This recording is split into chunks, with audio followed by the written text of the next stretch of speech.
Meron na naman hong ginagawang pangarap itong si si Malutiktik. Gumagawa na naman guys ng magic. Pinapaga ng kanyang mahika. Dahil lumabas na naman po ang conducted survey ng Publicus Asia at ang nangunguna ho ay si former President Rodrigo Roa Duterte. Nako, napaghalata ang pinagloloko nyo ang sarili ninyo. Ano, tuwang-tuwa guys, itong mga DDS, inaasar nila ako as if maaasar ako. Eh yung nasa likod ng Publicus Asia, si Malutikia, si Malutikdik, na isang supporters ng Duterte at ni former President Rodrigo Roa Duterte. Di ba sila din yung nag-survey na top performing agency ang DepEd. Pero sa PISA, kulela tayo. Hindi nagmamatch ang kinakandak nila na survey sa actual na visualization na nakikita natin. Kaya ang tanong dito, sino yung lugi? Sila. Kasi yung mga tao, pinagtatawanan sila kasi iba ho yung nasa survey sa nakikita ng kanilang mga mata. Kay Sarah, ano yung sabi?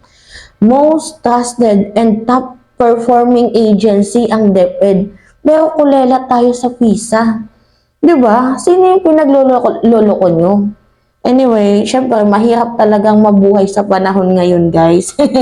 Kaya todo kayod, todo hagod. Itong sila Malutikia. Anyway, ito yung sabi.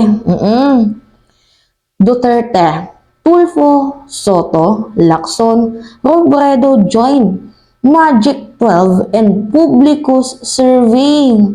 So the country's former top two leaders, former President Duterte and former Vice President Leni Robredo, among the preferred senatorial contenders in the next election based on the recent survey. So, the former president emerged as a top pick for senator in a survey conducted by Publicus Asia. Anyway guys, if ever man, ikat ko lang muna yung binabasa ko if ever man ho na manalo, itong si former President Rodrigo Roa Duterte as a senator ng bansang Pilipinas, do you think na magagampanan niya yung kanyang trabaho as a senator? Kasi, yun know, matanda na yung tao, kagaya ng sinabi ko sa inyo, pagpahingahin nyo na yung matanda. Kasi yun ang may tinitake na maintenance yan.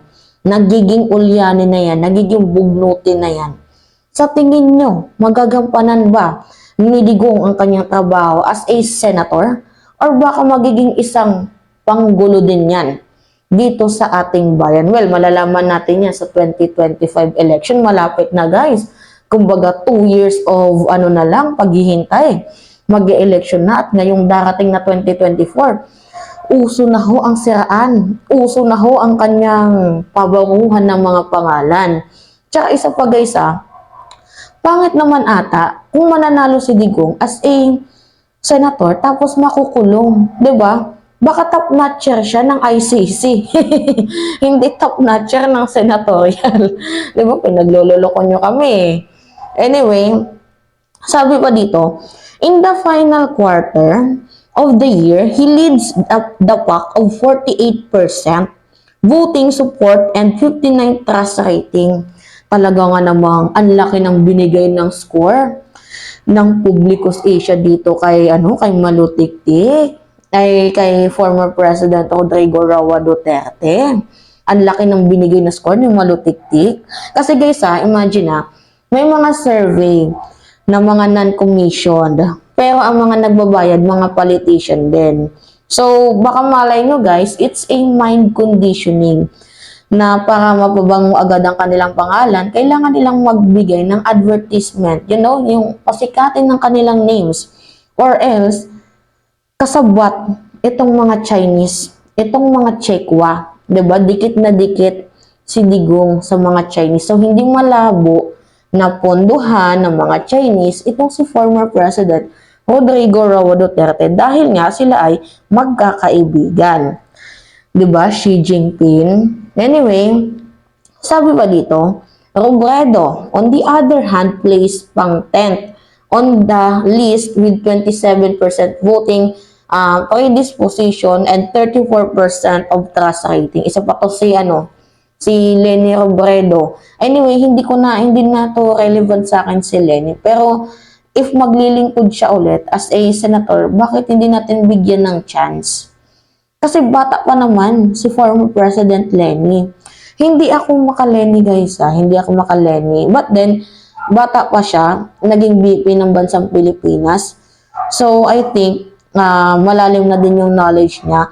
And I know na may i-improve pa siya sa kanyang sarili dahil naranasan niya na yung sandamakbak na bashing. So, I know na meron na siyang, kumbaga, lesson sa kanyang buhay. And yun siguro yung i-improve niya if tumakbo siya as a senator ngayong 2025. But anyway, sabi ng pahayag survey on the awareness, trust and voting disposition for May 2025 senatorial election was conducted noong November 29 to December 4. The non-commissioned survey involved 1,500 respondents. So, not trailing far behind in the survey is former Broadcasting Act CIS Party List Representative Erwin Tulfo.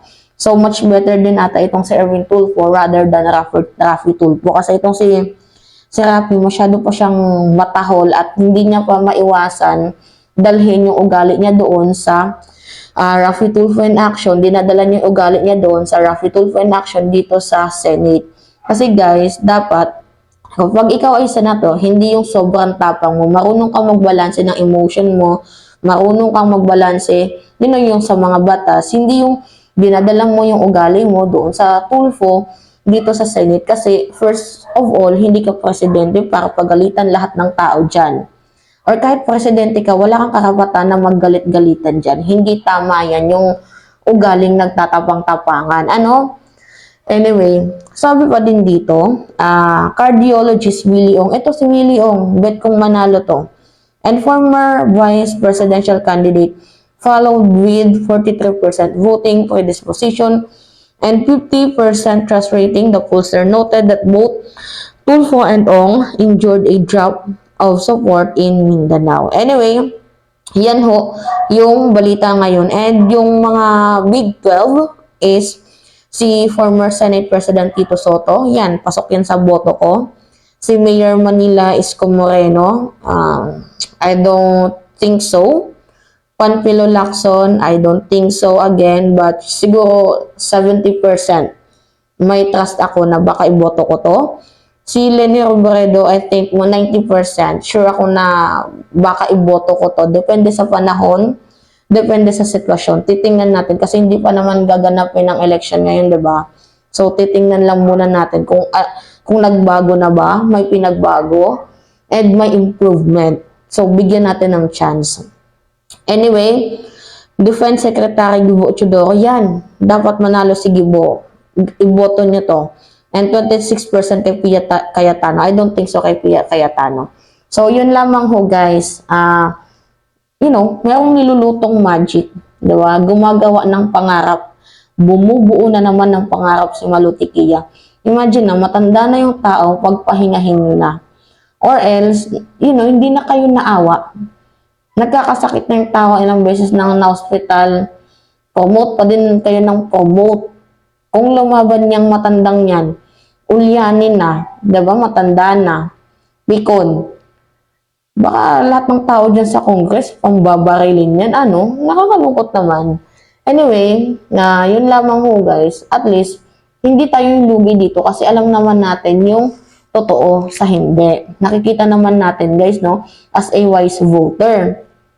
Yun nga lang, there's some people pa din na nakabase pa din sila sa survey. But then, dapat, baguhin niyo yung principle niya sa buhay niyo. Huwag agad-agad maniniwala, lalo pat sa mga non-commissioned survey or yung may mga tao sa likod.